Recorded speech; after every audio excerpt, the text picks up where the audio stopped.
সম্মানিত উপস্থিতি, শেষ জামানায় মালহামা বলা হয়। মালহামা রক্তক্ষয়ী সংঘর্ষ, বিরাট ফিতনা, অনেক বড় সংগ্রাম, অনেক যুদ্ধ বিগ্রহ হবে। তো একটা যুদ্ধ বিগ্রহ হবে যেটাকে মালহামা বলছি, বড় ফিতনা বলছি, সেটা হচ্ছে হাদিস আল্লাহ রাসূল মালহামা বলেছেন এটাকে। সেটা হবে মুসলিমদের মধ্যে এবং রোমদের মধ্যে। তখন কিন্তু এই শাম হবে মূল ঘাঁটি, এটা হবে দুর্গ।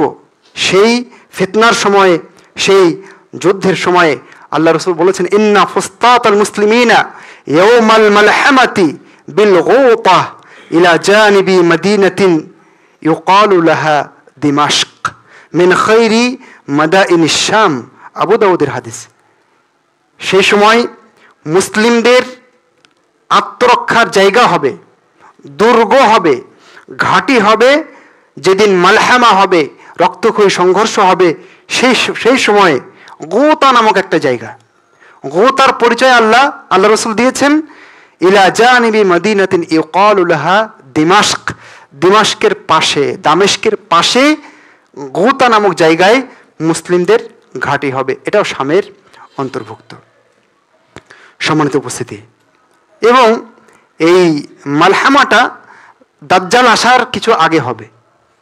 দাজ্জাল আসার আগে কনস্টান্টিনোপল আবার জয় হবে, তার আগে এই মালহামা বড় ফিতনা হবে, এরপর দাজ্জাল আসবে, তারপরে গিয়ে ঈসা আলাইহিস সালাম আরো পরে আসবেন।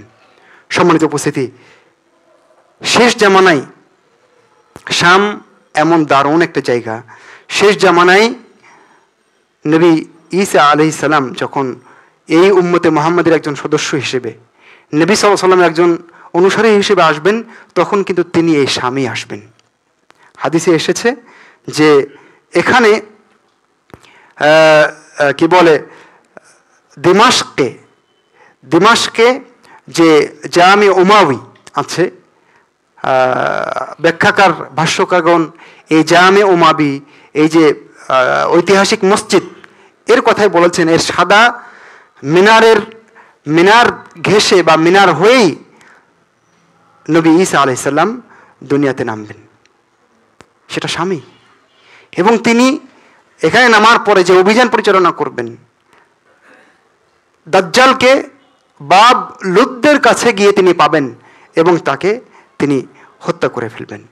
আল্লাহ রাসূল একবার আলোচনা করছিলেন, শেষ জামানায় 3টা সৈন্য দল হবে। ইরাকে থাকবে এক দল, শামে থাকবে এক দল, ইয়েমেনে থাকবে এক দল। তখন রাবি বলছেন ইবনু হাওয়ালা, আল্লাহ রাসূল খিরলি ইয়া রাসূলুল্লাহ ইন আদরাকতু যালিকা। আল্লাহ রাসূল, তাহলে এই 3 দলের ভিতরে আমার জন্য আপনি একটা দল চয়ন করে দিন, যে দলের সাথে আমি যোগ দিব।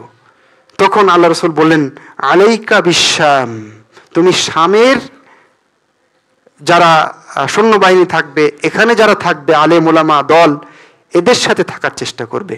ফাইন্নাহা খিয়ারাতুল্লাহি মিন আরদিহি ইয়াজতাবি ইলাইহা খিয়ারাতাহু মিন ইবাদিহি।